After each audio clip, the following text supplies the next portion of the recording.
आवाज क्लियर है? वॉइस आ रही है आप लोगों को?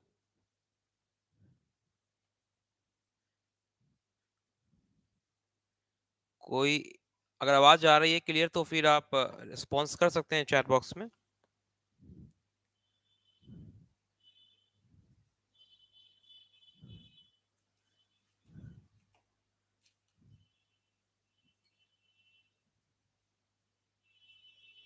Hi everyone.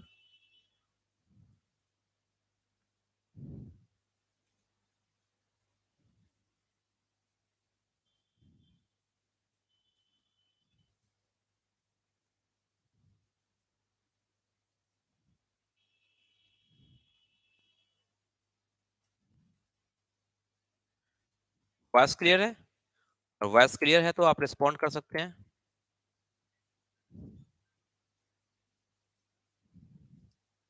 Okay, good evening. चलिए बालक, एक बार आज का क्लास सॉलिड स्टेट में जो कुछ टॉपिक हम लोग के पास बच गए थे उसी टॉपिक को कंप्लीट करके आगे की क्लासेस हम लोग करेंगे। तो ध्यान रखेंगे, आज के क्लासेस में हम लोग पढ़ने वाले हैं डेंसिटी ऑफ सॉलिड के बारे में। ठीक है, डेंसिटी ऑफ सॉलिड क्या होता है और सॉलिड के डिफेक्ट के बारे में पढ़ेंगे, और कुछ क्वेश्चंस जो कि डेंसिटी आते हैं उसके बारे में हम लोग डिस्कशन करके चैप्टर क्लोज करेंगे आज का।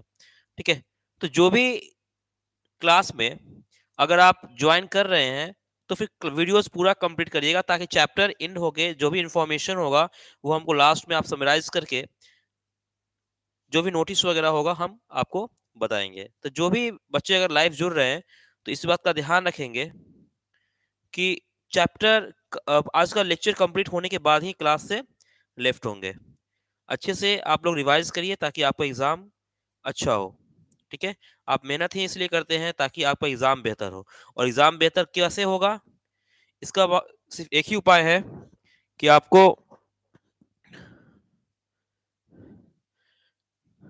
मेहनत करना पड़ेगा, तो कुछ तो सैक्रिफाइस करना पड़ेगा।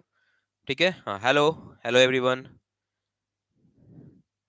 चलिए स्टार्ट करते हैं आज का टॉपिक।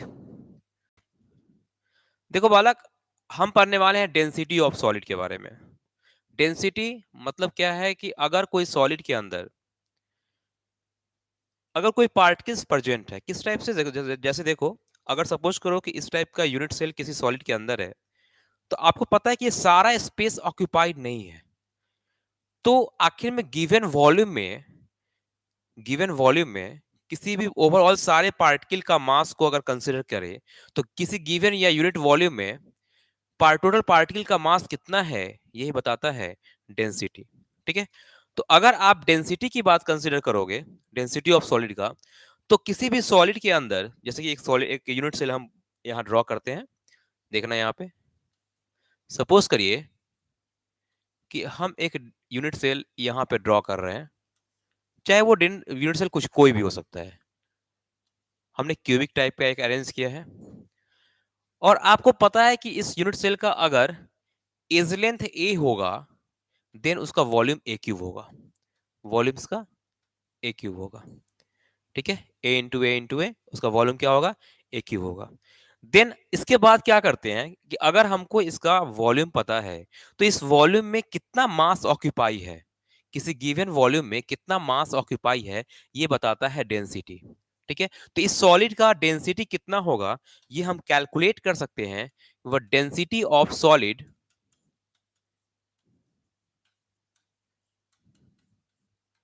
जिसको हम डी से या फिर रो से रिप्रेजेंट करते हैं इस टाइप से।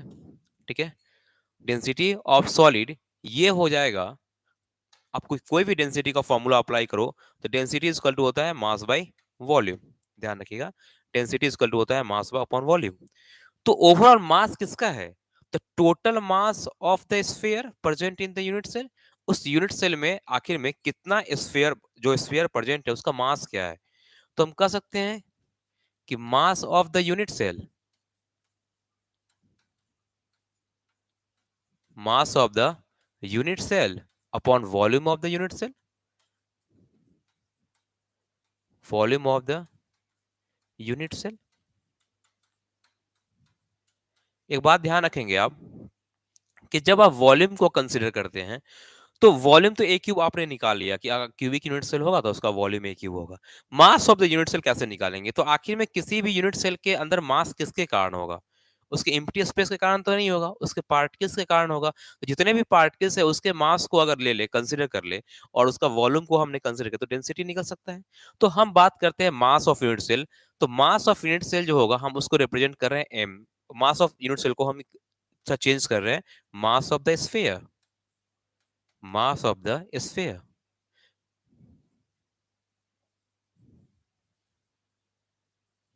Upon volume of the unit cell. Volume को हम वी से रिप्रेजेंट कर रहे हैं। तो देखो, मास ऑफ द स्फीयर आखिर में कोई एलिमेंट है। तो जब भी आप कोई एलिमेंट कोई से सॉलिड अगर बना होता है तो उस एलिमेंट, जब भी सॉलिड के अंदर कोई एलिमेंट अगर होगा, समझना, तो वह एलिमेंट का कुछ मोलर मास होगा या फिर एटॉमिक मास होगा।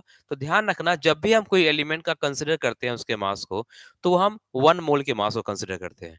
तो अगर हम मोलर मास के टर्म में अगर इसको कंसीडर करें, 1 मोल के मास को कंसीडर करें, तो हम कह सकते हैं मास ऑफ द स्फीयर या फिर जो भी एलिमेंट की बात करेंगे, उसका मास जो हो जाएगा, वो हो जाएगा कैपिटल एम।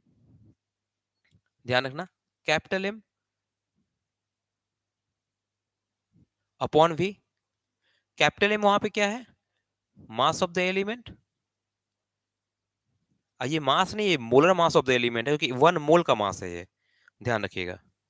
तो ये m जो है, ये है molar mass of the element.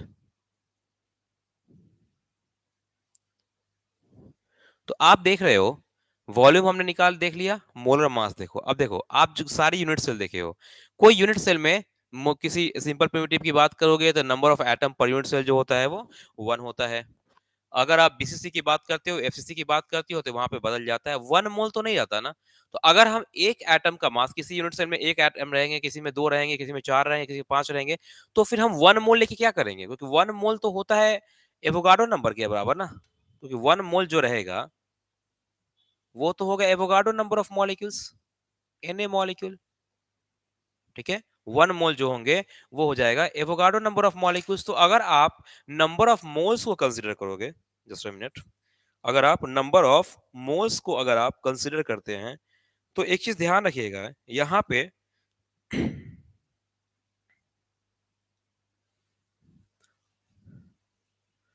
तेजस, आप लोग जल्दी से लाइव जुड़ जाइए, जो बच्चे अभी नहीं जुड़ पाए हैं।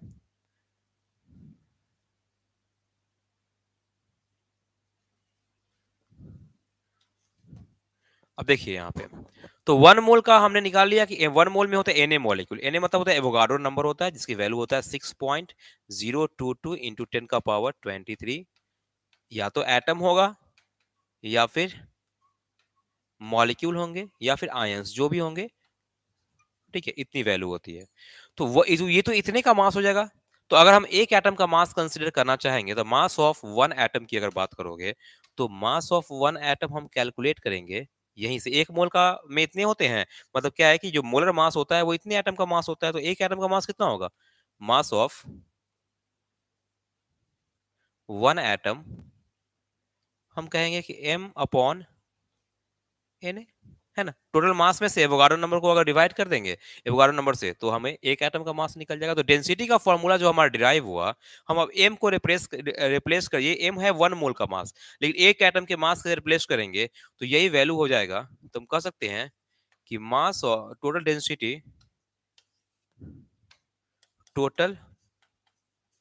Density of the unit cell, समझिए क्या होगा, उस यूनिट सेल का डेंसिटी क्या हो जाएगा। तो पहले एक एटम का मास को लिख दीजिए। तो m upon N A into V. ठीक है, ये निकला एक एटम का मास इंटू वॉल्यूम। लेकिन आप जानते हैं कि हर यूनिट सेल में different number of atoms per unit cell present होते हैं। तो अगर हम एक यहाँ पे टर्म इंट्रोड्यूस कर दे जेड, जेड वहां पे हो जाएंगे number of atom per unit cell. तो total density of unit cell का फॉर्मूला जो हमारा बनता है, ये होते हैं जेड इंटू एम। तो टोटल डेंसिटी जो हो जाएगा, ये हो जाएगा Z into M by N A into a cube. ठीक है, ये डेंसिटी का फॉर्मूला बन जाता है। ध्यान रखना, डी इजकल टू हो जाएगा Z into M into N A into a cube. तो ये फॉर्मूला जो आता है ये होता है डेंसिटी का फॉर्मूला होता है, जिसे बहुत सारे क्वेश्चंस आते हैं। किस टाइप का क्वेश्चन होता है अब जस्ट करने वाले हैं हम लोग। तो देखो डेंसिटी हमारा निकल चुका है। यहाँ पे जेड क्या होता है, ध्यान रखिएगा सारे अब जो भी यहाँ पे टर्म आ रहा है उसको कंसिडर करते हैं। तो जेड वहां पे होते हैं number of atom per unit cell, number of atom per unit cell, ठीक है। जिसकी वैल्यू अगर देखोगे सिंपल प्रिमिटिव जब लोगे तो सिंपल प्रिमिटिव में इसकी वैल्यू होगा, जेड की वैल्यू 1 होता है। एफसीसी में हमने कैलकुलेट कर रखा है इसके पिछले क्लासेज में। जो ये बच्चे अगर अगर इससे पहले क्लासेस ज्वाइन नहीं किए हैं तो इसके प्रीवियस लेक्चर जो होगा उसे आप अच्छे से कंप्लीट कर लीजिएगा। एफसीसी में ये वैल्यू 4 होता है। बीसीसी की अगर बात करोगे तो बीसीसी में ये वैल्यू 2 होता है, ठीक है। और जो भी क्रिस्टल सिस्टम अगर आपको देगा वहां जेड की वैल्यू डालना, एलिमेंट आपका मास देगा आपको तो मोलर मास डालना, Na आपको पता है, ए का वैल्यू आपको देगा, ठीक है, ध्यान रखिएगा। तो ये फॉर्मूला निकल के आया डेंसिटी का Z into M to N A by. मतलब क्या है कि ओवरऑल सॉलिड में कितना वॉल्यूम ऑक्यूपाई है, मतलब कितना डेंसिटी है वो सॉलिड में, कितने वो गिवन वॉल्यूम में कितना मास ऑक्यूपाई कर रहा है, यही पकड़ाता है डेंसिटी, ठीक है। यहाँ तक क्लियर है? कोई डाउट होगा तो आप बोल सकते हो, ठीक है। किसी को भी अगर कोई प्रॉब्लम होगा, कोई क्वेश्चन अगर राइज करना है तो कमेंट बॉक्स में आप रिप्लाई कर सकते हैं। हम यहाँ से कमेंट देख के आपको कॉल करेंगे। देन देखिए ये डेंसिटी ऑफ सॉलिड का फॉर्मूला हो गया। इससे क्वेश्चंस कैसे बनते हैं, क्योंकि डेंसिटी का फॉर्मूला रटने से तो क्वेश्चन आएगा नहीं, तो हमें यहाँ पे कुछ क्वेश्चंस को सॉल्व करना पड़ेगा। जैसे कि अगर हम फर्स्ट क्वेश्चन की बात करें तो फर्स्ट क्वेश्चन यहाँ हमारे स्क्रीन के सामने है। क्वेश्चंस को एक बार स्टडी करिए।